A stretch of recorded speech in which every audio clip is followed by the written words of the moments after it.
হঠাৎ করে কি ইচ্ছা হলো যে চুল কালার করব, তো এই যে আমার ক্রাইম পার্টনারকে আমি নিয়ে আসলাম।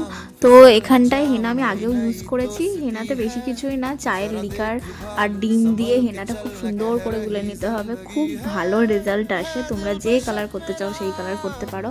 আর আমি একটু ভয়ে ভয়েই ছিলাম, আমি বলছিলাম যদি ভালো কালার না আসে তোর খুব খারাপ অবস্থা হবে, কারণ আমি ওকে দেখেই করছি কালার। আগেও করেছি কিন্তু আগে বেশি কালার আসেনি আমার মাথায়, কারণ আমার চুল ভীষণ কালো, তো কালার খুব একটা সহজে আসে না ব্লিচ না করলে। তো এখানে এটাই বলছিলাম যে আমার যদি না আসে তোর অবস্থা খারাপ হবে।